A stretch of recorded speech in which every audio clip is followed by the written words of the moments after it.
All right, man, we here. Last regular season game for the New York Giants taking on the Philadelphia Eagles. A lot of things looming large for this game, man. Is it going to be Brian Daboll's last game as a coach, Joe Shane's last game as a GM, potentially?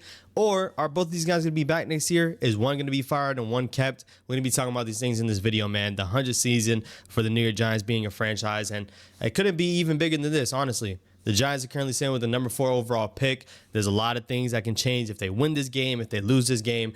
There's a lot of things we got to unpack, man. First of all, Happy New Year to everybody. First video in the 2025 year. Happy New Year to y'all, man. Hope everyone had a great time and their families are safe. Listen, we got a big year coming up for the New York Giants team, for this channel, and I hope for you guys, your life. I hope it's a big year for y'all. Definitely going to be kicking it up a notch when it comes to the content coming here, so definitely stay tuned for that, and I'll cover more of that in the end. But we're here to talk about this game on Sunday, man. The Giants are taking on the Eagles, and honestly, the Eagles have nothing to play for. They don't have anything to play for. The NFC East is locked up. They can't get the number 1 overall seed. That's probably going to be the Vikings or the Lions. So with that being said, it's already been announced the Eagles are going to be resting their starters. And now this is dangerous. And when I say dangerous, I really mean it.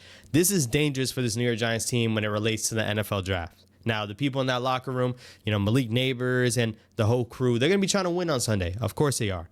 And with the Eagles putting in their backups, they're resting their starters, there's a chance that they're not really caring about winning or not. If the Giants go out and win this game against the Eagles, they can fall to as far as the number 9 overall pick.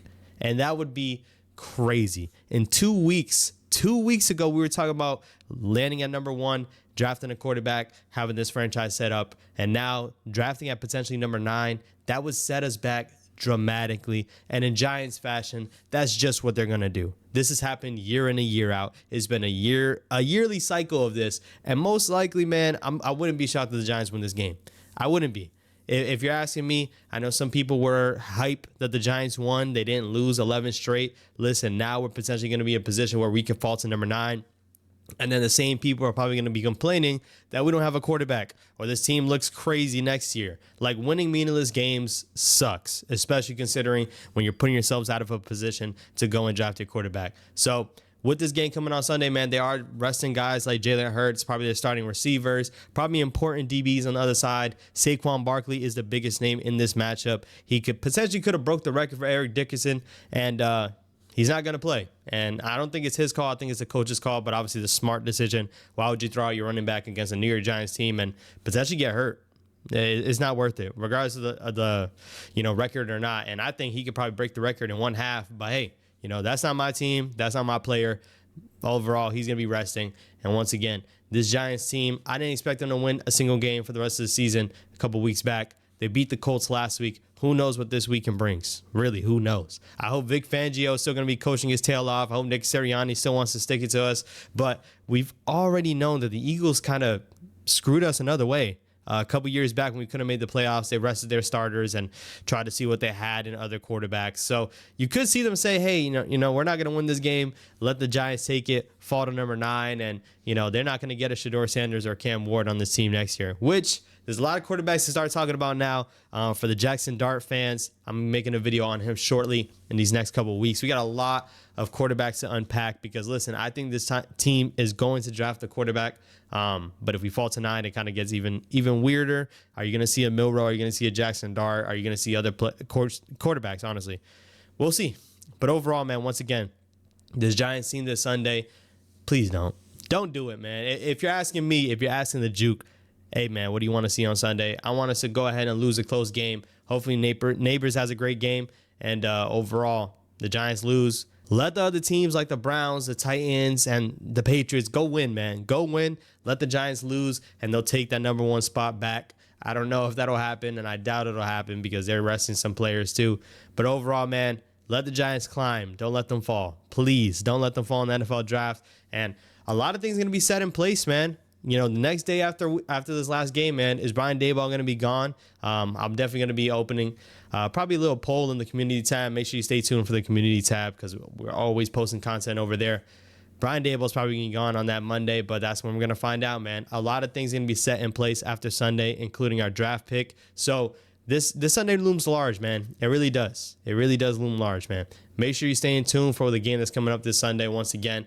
And overall, man, quick little shout out. If you aren't watching my YouTube shorts, man, go jump on my YouTube shorts. We're posting one daily every single day, no matter what the topic is. So make sure you stay tuned over there, man. My last YouTube short was talking about, Brian Burns being a Pro Bowl alternate, which I think is crazy. Malik Neighbors being an alternate. He needs to be a Pro Bowler. But, Pro Bowl is pretty much a popularity contest. Listen, all that got thrown out the window when I saw Tyler Huntley as a Pro Bowler. All of that was thrown out the window. And your very own Dexter Lawrence is a Pro Bowler, regardless of the injury. This guy was playing at a crazy pace. And if he played the whole season, man, I really was interested to see what his numbers would end up at. He didn't need to play the last couple of games to still be selected as a Pro Bowler. So shout out to Dexter Lawrence. He is our lone Pro Bowler this year. And the other guys are alternates. Once again, Malik Neighbors is special, y'all. Don't worry. We got a Malik Neighbors video coming through. People saying Malik Neighbors isn't wide receiver one out of all these rookies. I know his other guy, Brian Thomas, is nice. I know he played with him in LSU. But nah, I got a video coming about Malik Neighbors, man. People just don't understand he was playing with the worst quarterback room in the league. And I know he's playing with Mac Jones over there. When we see what Malik Neighbors had, and you see when he's open and he's not getting the ball, well, we'll unpack that later, man. Last little thing we wrapping up with, man. Appreciate y'all for tapping in with me once again. We going hard this year, y'all. And I'm not talking about just on this channel. We're spurring ourselves around. Make sure y'all go subscribe. I'm going to have the links in the bio of this video. The description. Sorry, why do I keep saying bio? The Juke Media and the Juke Hoops. Listen, if you like basketball, if you love basketball, I'm going to be talking about basketball over on the Juke Hoops. And the Juke Media is honestly whatever I want it to be. NFL content, behind the scenes content, day in the life content. That's the type of thing we're looking for in the Juke Media, man. So if you guys rock with me, man, please go ahead and subscribe to those other channels, man. We're trying to grow all across this platform. And if anyone's thinking I'm going to start wavering from this channel, that is not true. This is my main channel. We always going to be rocking on here, but definitely, I love to talk about sports. And I think you guys love to talk about sports as well. Make sure you follow me on those YouTube channels. And hey, man, wherever it grows, it grows. I like to spread myself, a little bit, stretch myself, see where I can go, see where things can go. And once again, man, I love talking about sports on a daily, so that's what I'm going to be doing across all of those channels. So make sure you stay tuned. The Juke Media is for any other content. The Juke Hoops is for your NBA content, so go subscribe over there. And hey, man, I got big goals for this channel too. We trying to hit 10K. It's been road to 10K for a while, but we gonna break it down. Last year it was 10K, and I was focusing on that, but I think I set it too high. This year we're aiming for 5K, cutting it in half, and I definitely think it could be done. So you hear on January 3rd, hey, 5K is the goal this year. We're gonna be racking it up this year, and let's get it, man. Big year coming. I pray you guys are doing well, and yeah. Stay tuned after this Sunday. Big stuff coming through, and I'll catch you guys in the next one. Thank y'all for rocking with me, and I'll catch y'all. Peace.